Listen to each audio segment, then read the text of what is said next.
బాచుపల్లి అతి సమీపంలో villa plots మీకు నచ్చిన స్టైల్లో మీ villa 27 acres biggest gated community HMDA approved loans facility కూడా అవైలబుల్. హాయ్ మనీష్ గారు. హలో అండి, బాగున్నారండి? మీరు ఎలా ఉన్నారు? బాగున్నానండి.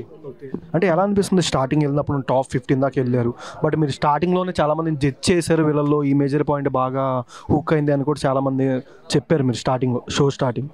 అంటే ఇప్పుడు కామన్ మ్యాన్స్లో ఎంతవరకు సెలబ్రిటీ వాళ్ళ వైపు వెళ్ళిపోయారు ఉన్న కామన్ మ్యాన్స్లో మీకు ఎవరు యాంటీ అయ్యారు? సారీ, క్వశ్చన్ మళ్ళీ ఒకసారి చెప్తారా మీది? అంటే మీ వరకు ఉన్న కామన్ మ్యాన్స్ ఉన్నారు కదా టీంలో, వాళ్ళు ఎంతవరకు సెలబ్రిటీ వాళ్ళ వైపు కొంతమంది వెళ్ళిపోయారు ఉన్న టీంలో, మీకు ఎవరు యాంటీ అయ్యారు కామన్ మ్యాన్స్లో? కామన్ మ్యాన్స్లో యాంటీయా? కామన్ మ్యాన్స్లో యాంటీ కాదండి. అఫ్కోర్స్ శ్రీజ అండ్ ప్రియా కొంచెం యాంటీ అంటే లైక్ పడట్లేదు మాకు హౌస్లో, అదైతే చాలా ఎవిడెంట్లీ చూసారు అందరు, నేను చెప్పాల్సినది ఏం లేదు. సెలబ్రిటీస్ నుంచి అంటే కొంచెం యాంటీ ఆర్ లైక్ కొంచెం రైవలరీ ఉందంటే నేను సెన్స్ చేసింది రీతు గారికి నాకు స్టార్టింగ్ నుంచి పడలేదు అసలుకి. మరి ఆఫ్కోర్స్ బర్నీ గారికి నాకు స్టార్టింగ్ నుంచి పడలేదు. నేను ఇంకో ఇద్దరి గురించి సెన్స్ చేశాను, బట్ వాళ్ళతోటి అట్లీస్ట్ మాటలు బాగా నడిచాయి. నేను సుమన్ గారిది ఎక్స్పెక్ట్ చేయలేదు అసలు. సుమన్ గారు నేను చాలా క్లోజ్గా తిరుగుతుంటే సడన్లీ నామినేట్ చేయగానే నేను చాలా షాక్ అయిపోయాను. అరే ఇట్లాంటి చిన్న అయితే నాకు చెప్తే అయిపోతుండే కదా, ఇంత చిన్న టాపిక్ నామినేషన్ పాయింట్లెస్ అనిపించింది.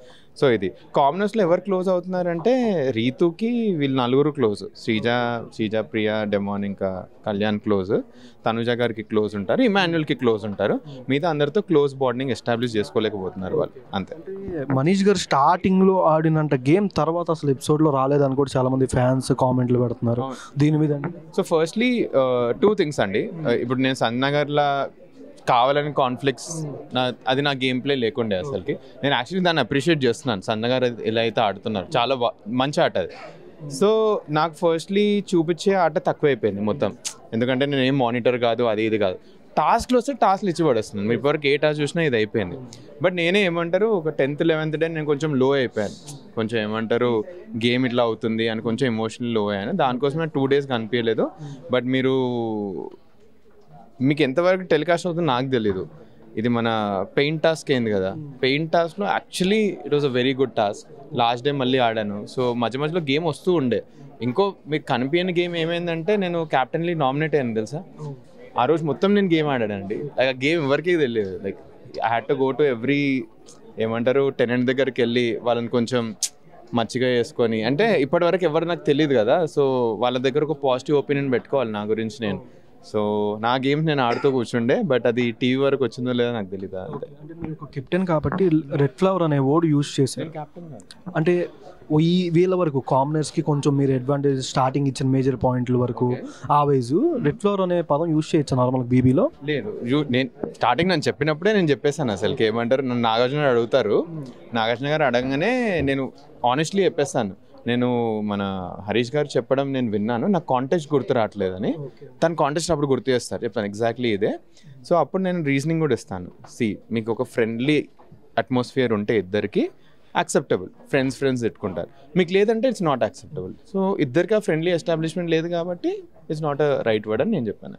అంటే బర్నీ గారికి మీకు ఎందుకంటే బాగా అసలు పట్టలేదు వారంటే, బెడ్ షేరింగ్ దగ్గర కూడా ఇవ్వను అనేది కూడా బెడ్ షేరింగ్ దగ్గర ఇద్దరం ఒక 20-25 minutes మాట్లాడుకొని మంచి ఒక మెచ్యూర్ డెసిషన్కి వచ్చినాం. We had a pleasant conversation.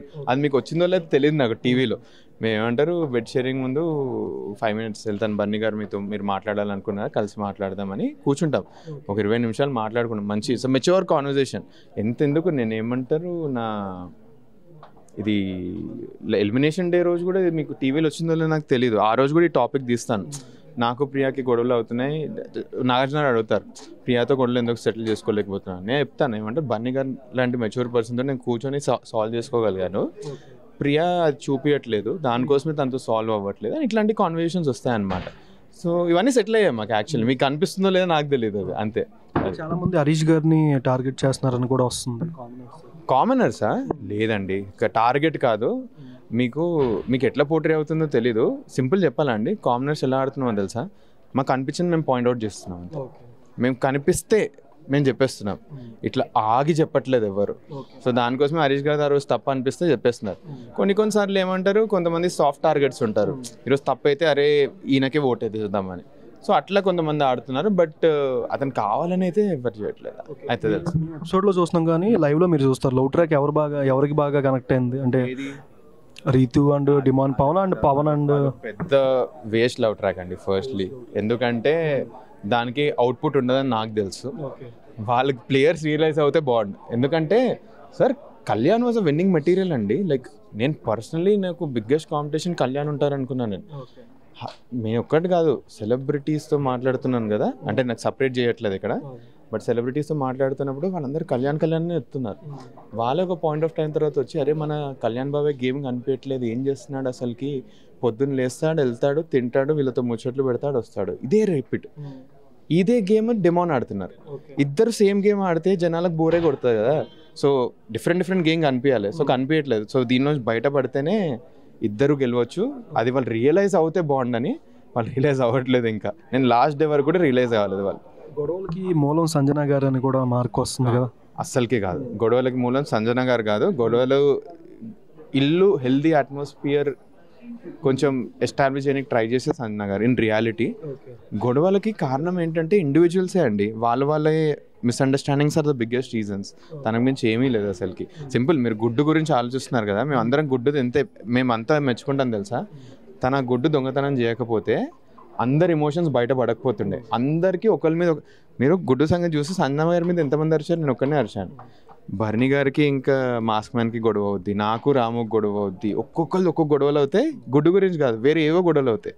So దానికోసం she played a good game. గొడవలు ఇండివిజువల్ వల్లనే అవుతున్నాయి. విన్నర్ రన్నరా నా ఎక్స్పెక్టేషన్స్ ఇమాన్యుల్ గారు విన్నర్ అవుతారని అనుకుంటున్నాను నేను. ఎందుకంటే చాలా బాగా ఆడుతున్నారు. ఆయనకు చాలా పెద్ద సపోర్ట్ ఉంది బయట. అమేజింగ్ ప్లేయర్, లోపల ఇచ్చి పడేస్తున్నారు. ఈ విన్నర్లో ఇఫ్ హరీష్ గారు ఆల్సో షేర్స్ ద స్టేజ్, నేను కొంచెం హ్యాపీ ఉంటాను. ఒక కామనర్ గెలుస్తారని. అంటే చిన్నగా ఉంటుంది కదా, మనకు కూడా ఒక కామనర్ గెలిస్తే బాగుండని. అంతే. వీళ్ళిద్దరిట్లో రన్నర్ ఎవరు ఉన్నా నాకు పర్లేదు, నాకు తెలిసి. కానీ బర్నీ గారు కూడా ఉంటారని నాకు అనిపిస్తుంది. ఎందుకంటే బర్నీ గారు చాలా బాగా ఆడుతున్నారు. ఆ గేమ్ మీకు కనిపించట్లేదు అంతే. బట్ ఈ ముగ్గురు ఇట్లోనే విన్నర్స్ రన్నర్స్ ఉంటారని నేను అనుకో. వైల్డ్ కార్డ్ వస్తే నాకు తెలియదు. అంతే. సో మచ్ మిమ్మల్ని మళ్ళీ చూడాలనుకుంటున్నాను. నేను వెయిట్ చేస్తాను. Thank you. Super happy. Thank you so నేను విన్నర్లో ఉండాలని నేను అనుకుంటాను.